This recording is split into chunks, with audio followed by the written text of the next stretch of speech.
Good afternoon and welcome to the third and final part in this our Crowdfund Birmingham crowdfunding series. My name's Sammy Morger. I'm broadcasting live today from Crowdfunder HQ in Newquay. I'm Head of Coaching and Project Innovation here at Crowdfunder, and I'm actually recovering a little bit from a cold, so please excuse me if my voice is a bit gross and nasal today. I'm just kind of on the way out of it. I think a lot of people are suffering at the moment. So what we're going to do today is talk specifically about running your project. So that's connecting with your community, connecting with your crowd, getting the word out there and encouraging people to make pledges. So those of you who tuned in to part 2, our last session, will remember that we had Ben joining us from the Bridge in Birmingham. If you weren't in that last session, I'm going to quickly tell you a little bit about his project, as we're going to use his project as an example throughout the session today. So this is Ben's project, the Bridge in Birmingham, and they raised just over £10,000 earlier on in the summer this year. They were looking for funding to help them continue the great work that they do, working with men and women who are struggling with drug and alcohol addiction. Really fantastic project, and I do recommend, if you haven't seen their project page already, that you do jump on there and have a look. They're a really great example. And they did actually also secure funding from the Birmingham Community Innovation Fund through Birmingham City Council. So do take a peek there. So as I said, this is the third and final part of a 3-part series. In the first part, we were looking at planning your project. Then we moved on to creating the actual page, and now we're looking at running it. So if you did miss any of those 2 parts, there'll be a link in this video here that you can actually go and catch up on those. They do work best all sort of 3 together. And I will mention at this stage that we do have a pack, a downloadable guide for each of those 3 different steps. So that's absolutely the best place to start. It's very usable. It actually gives actually quite useful, tangible advice that you can sort of work your way through. And it is specifically for projects in Birmingham as well. So you can download that guide and have a quick look. So we're going to move on now and actually start looking at some of the fundamentals of launching and running a crowdfunding project.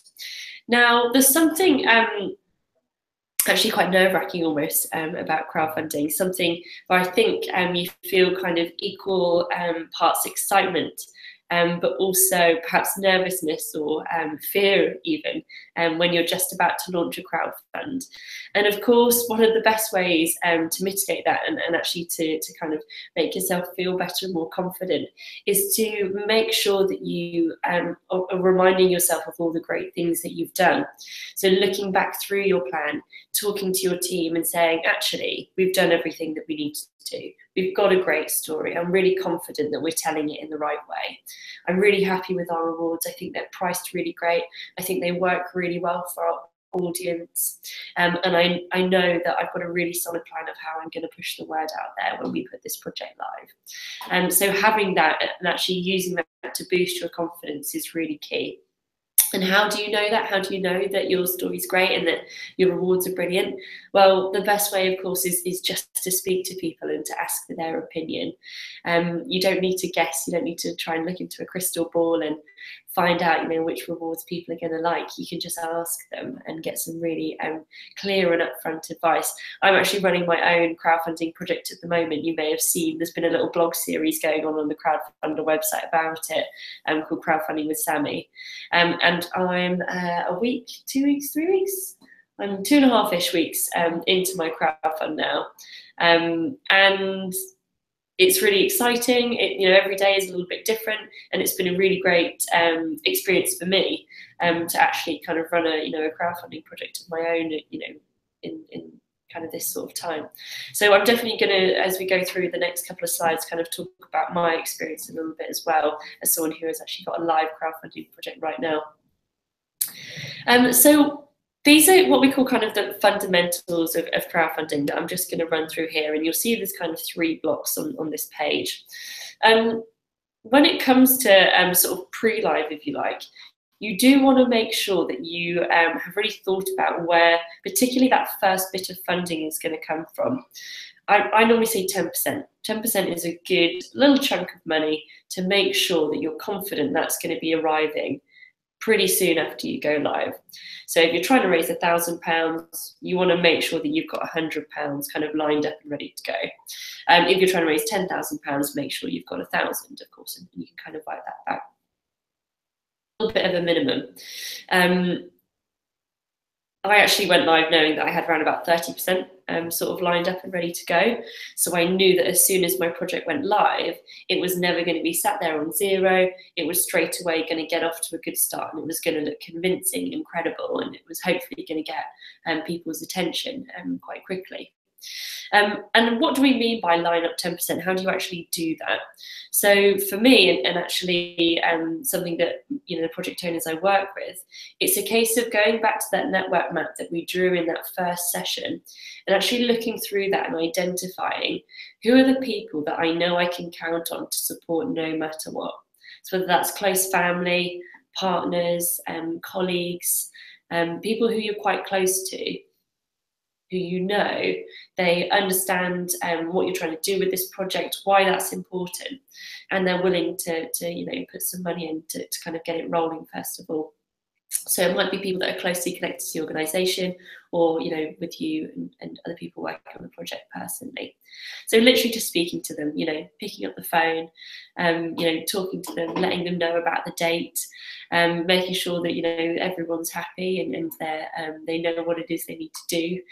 Obviously, if you've had those conversations before launch day, it means that on launch day you just have to remind them that today's the day, and ask if they're able to get their pledge on tonight, this evening, this morning, or whenever it is. What we do say is that it works best when you start from the middle and work your way out when we're talking about communication. And what we're actually referring to here, if you kind of imagine these rings, these circles that we can see, is imagine that kind of being plotted onto your network map. So the map of all the people that you have a connection to, all of your network, if you like. So those people closest to you are much more likely to feel some strong support for your project no matter what. So, if you talk about, let's say, your parents or your partner or, your best friend, it's likely that they will support the project regardless, because they know it's something that you're passionate about, something that you're trying to do, and they want to support you in doing that. So that's where we see that really strong blue, that very strong feeling of support. Now, as we get a little bit wider and wider from that kind of core, if you like, that kind of sense of support that's going to be, unwavering no matter what, gets kind of faded out as we reach into those wider circles. So those people, if you like, need more convincing. There needs to be more in it, more that's going to motivate them to support the project, whereas those people in the middle will support it anyway. Now, other than, of course, how you're telling your story and how you're presenting it on the page and all of those kind of things, something else which is very important and people definitely take into consideration when they're weighing up whether to support a project or not is how much support has it got already. So how much has it got in pounds? What percentage funded is it? How many people are supporting it? You can imagine that a project that has 30 supporters looks a lot more enticing than one with 3. It's almost sort of common sense, isn't it? Similarly, a project that is 5% funded or one that's 55% funded, more funded, just seems more attractive. It seems to have more support. Something there tells you this must be great, other people are jumping on board, maybe I'll take a look. Sometimes if you push a project out too wide, so to people that aren't very familiar with you or your project, you do that too soon, they come onto the page, they see it's only got a handful of supporters, it's only really getting off the mark still. I'm not sure I'm quite convinced yet, or maybe I'll wait a bit and have another look. In reality, that can mean actually they forget to have another look and you've lost them then. So do make sure that you instead of thinking go live on launch day and tell everyone I know, actually it's a bit more strategic than that, kind of shifting up the gears slowly. The final piece of fundamental advice is to be personal and be direct with your communication. So if you can imagine walking out into the street and shouting into the street a message, maybe some people will listen to you, maybe some will respond, most people will probably keep walking or kind of think, what's this rubbish that they're shouting about?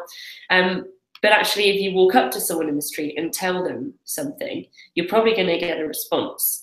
They're probably going to listen to what you're saying because you're speaking to them personally and directly. You're looking them in the face. And actually, that example can pretty much be related to lots of other things in kind of the real world, in sort of real life examples, when you're talking about your crowdfunding project. So social media, for example, if you post about your crowdfunding project up on your timeline, yes, you are spreading the word, you are getting the message out there. But if you compare that to if you send someone a direct message, you'll find usually that the response is much stronger.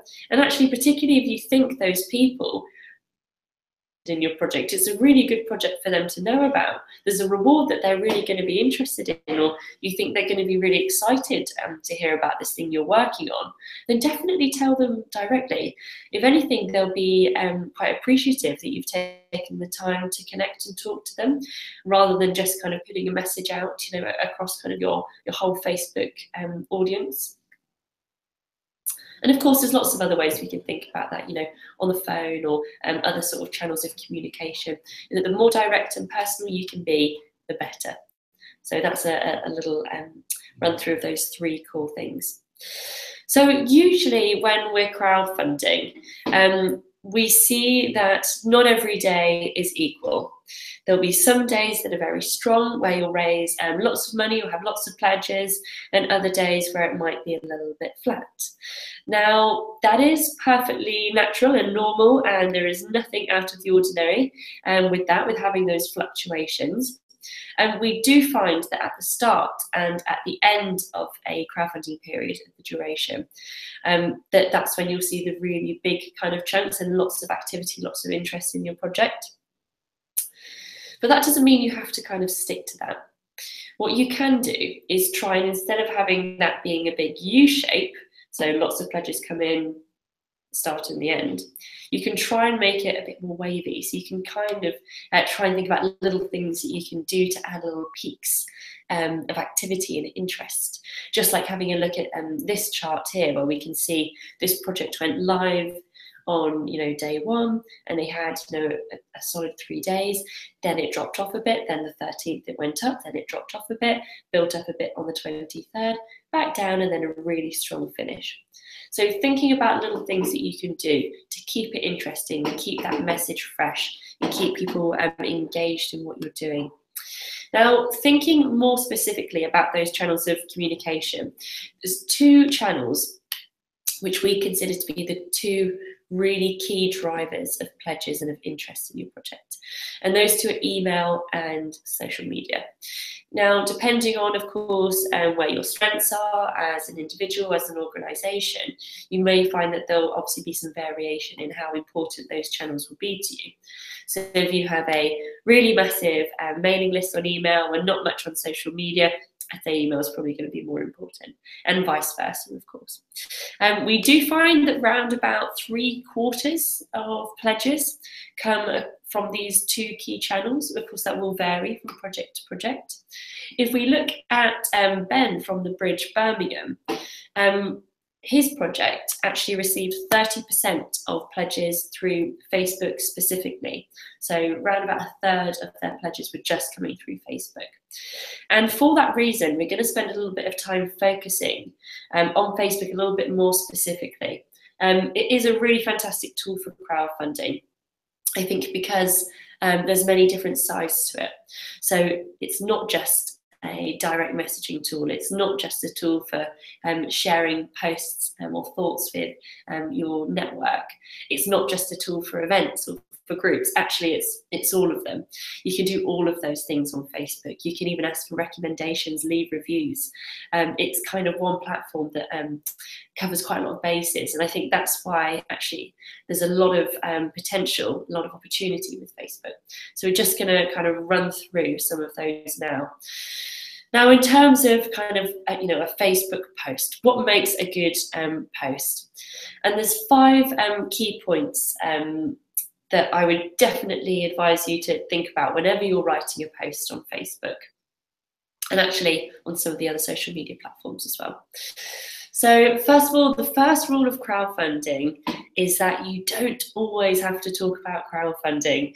That's not necessarily the most exciting thing about your project. Your objective, what it is that you're trying to do, the impact that your project is going to have, that's really the exciting stuff. That's the stuff that people really want to hear about. So whilst you can interlace the message that you're crowdfunding and that they can be empowered to make this change and to join you on this journey, it shouldn't be front and center of all of your posts all the time. So definitely think about that. And do use bold and beautiful images. So things that are striking, eye-catching, colourful, where you can see great contrast in an image. And of course, what those images are going to be will massively vary from project to project, but things that are really going to stand out to people and catch their attention. In 2017, posting on Facebook with text only and no image and no video, no other content is just not the done thing. You're just not going to stand a chance when you're up against lots of other people who are doing it in a much more engaging way. Do think about using video. Now, if you decided to use a video in your crowdfunding project, you can of course upload that video onto Facebook and use it on there as another marketing tool. There is an option on Facebook to actually add subtitles to your video as well. So if you do have speaking, make sure that you've got subtitles in there, because the latest kind of results say that the vast majority of people don't actually watch video on Facebook with the sound on. They normally have the sound off. So do make sure that you've thought about that as well. And you can actually just try little 30-second snippets of video. So maybe it doesn't need to be your whole crowdfunding video. You can just grab 10 seconds, 20 seconds, 30 seconds of content, try pushing them out and see what people's reaction is. Do try and include a call to action on your posts. So whatever that might be, whether that's you can support us in making this happen, get this reward before this date, or there's only 10 of these rewards left, don't miss out. Something which is telling people, what do I do now? So I've read this piece of content, I've seen this image, I think it's great, how do I act on it? What you want me to do? So including that call to action. And do mix it up. So all of these things are great, but too much of any one thing and it will again end up becoming monotonous.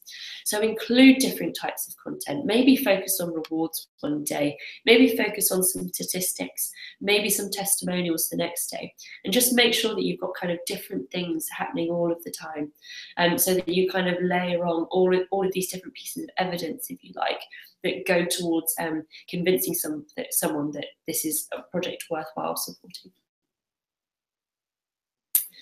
So if you don't already have a Facebook page set up, I definitely advise doing that as soon as possible before launching your project. It's really easy, it's free to do on Facebook. They actually make it pretty straightforward for you. So even if it's not something that you've done before, it's very, very simple to do. I'm just going to highlight a couple of features that you can actually do once you have a Facebook page set up. And here you can see that I've got some examples when I'm logged in as my crowdfunding project that I'm running at the moment called Catch the Sunrise. So we'll see some kind of screenshots from things on there. So you can kind of play around with the visual content a little bit. You can create photo carousels or albums. They even have a tool where you can actually make a little video from a series of images. So you can play around with those and see how your audience reacts to them. can also create an event. So this is quite useful, perhaps if you want to create an event for the start of your crowdfund, or maybe for the end, or actually maybe for a launch party or something else that you're doing that's to do with crowdfunding. You can actually do that straight from the page, and then you can invite both your personal contacts and people who are following and liking your Facebook page as well. You have the option to boost posts from a Facebook page. And what that does is that actually expands the amount of people that your post is going to reach. So if we look at the example of a post here by Catch the Sunrise with a couple of images in. So ordinarily, that post won't necessarily reach everyone who likes your page just because they like your page. On that newsfeed, on that timeline where they see all the different content that's going on Facebook, your post might not necessarily come up. So what you can do is you can pay a bit of money to Facebook, and this is what we call a Facebook boost. And that can either be boosting your page, your posts, to people who like your page already, maybe to those people and their friends, or as in this example here, you can actually choose an audience through targeting, and they actually have some pretty great tools on there. You see that edit button there where you can kind of click who you want to target. So that's men, women, a different age group, a particular interest. You can play around with that and again see what kind of works best and what engagement you get. And you can set the budget. It's very, very flexible. The minimum amount that you can do is £1 a day. And the minimum amount of days is 1 day. So essentially, you can have a go for £1, which is, a very sort of low cost way of sort of doing a bit of trial and error. So you can select the number of days and select the budget per day, and it will kind of break it down and run that. And then it will show you analytics and insights on what's happening with that post as it kind of runs through. Something else which is a really handy tool to know about is actually a way to get more people to like your Facebook page once you've got it set up. Good question, why do you want people to like your Facebook page? Of course, that's so that you have almost a more direct way of communicating with them than you did before. If you remember back to what we said about more direct and personal, it's so that you have that connection kind of set up with them. So if you put a post out on Facebook and you have people liking it, you can see down there in the bottom we have a couple of names there. Now if you actually click the bit where you can see the names, it will pop up with a little window that shows you the list of all of those people, and it will either be greyed out if they already like your page, or it will give you an option to invite them. So people who like your post, you can invite them to like your page. So that's then taking them from being a one-off interaction potentially to actually getting involved with more of the content, more of things that you're pushing out. And you just press that invite button. It's really simple, it's really nice and easy. And of course, there are lots of other channels that you can use to push out to your crowdfunding project. You don't just have to stick to things like social media and email. So do go out into the real world. Posters and flyers can be really great if your project's particularly local. Similarly with local press, if you think that the actually local people are really key to this. Holding events is also something really great worth considering, getting out there and networking. And you can also make sure that you're sending out regular project updates via the Crowdfunder platform to not only keep those people who are supporting your project already close, but actually to encourage them to share the project for you and to push it out to other people that they know. And do make sure, if you have a website for your project, that throughout the duration of your crowdfunding campaign, you have something right at the front of that website pushing people through to your crowdfund. This is just a little bit of a screenshot, an example of the kind of data that you'll be able to see from your live dashboard on Crowdfunder. It's got some really useful stats on there, things like conversion rate. You can see there on this project is 8.5%. It's a good way of tracking kind of how you're doing and what's working. So you can keep an eye on those stats and see how they go up and down. you know, for example, a good pledge conversion rate is around about 5%. So these guys are really smashing it, they're really doing well. So keep an eye on what's working, do more of the stuff that's working, maybe do less of the stuff that's not working. You can see where your pledges are coming from, see that bit of referrals there. So if actually, you know, you can see that Facebook's really strong, you know, have a look at what you're doing, what's working well, which days did those pledges come in, what posts did you put out, and kind of track back as to what was really effective. So that's most of the bits and bobs that we're going to run through on actually running your project. I'm just going to do a quick recap for those of you joining us from Birmingham today on some of the funds that are actually available for you to apply through Crowdfund Birmingham. So we do have the Community Innovation Fund, which is live and accepting applications at the moment. As I said, Ben from the Bridge actually received funding via that fund. So do jump on there and have a look and check out the criteria and see if it's something you might be eligible for. And the second fund, which is specific to Birmingham, is the Brum Smiles Community Fund. On that fund, you can get up to £10,000 for your project if you're working with projects that are going to support health and wellbeing of young people in Birmingham. And that is now live as well and accepting applications. In order to see those applications and in order to apply for those funds, first thing you need to do is go onto Crowdfunder and click Start Crowdfunding. That's absolutely essential. That's your first step. Now, once you've done that, you go into your dashboard for that project. You can see a little example here. That little yellow box, Tell Me More. Click that button. Once you've clicked that, it will take you through to the different funds and it will show you the application form and that full eligibility criteria. Again, we do recommend that you take a bit of time to look through that criteria and do bear that in mind when you're filling out your application form. Make sure that you're answering the questions that they're asking you and do take some time and consideration over that to make sure that you're doing that as well as you can. So what to do next if you've made it this far? So pick a launch date. It's a good idea to try and get a date in the diary, being realistic about how much time it's going to take you to get ready, to get launch ready.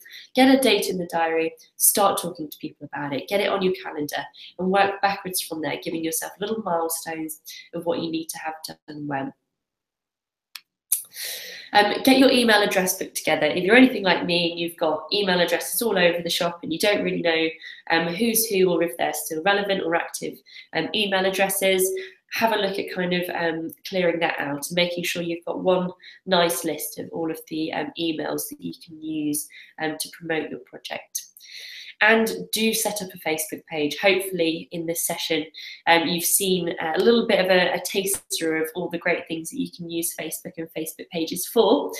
So if you haven't already, do set up a Facebook page. I set a Facebook page up specifically for the project that I'm running now. And I found it to be a really useful tool as I've been going through.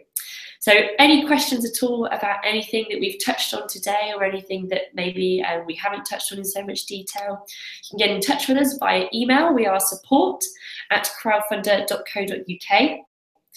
And the next thing I can say is good luck in going live and hopefully reaching your target. Please do stay in touch with us. We really love to hear your stories and hear about your experiences using that email address before. Best of luck. Thanks so much. Bye.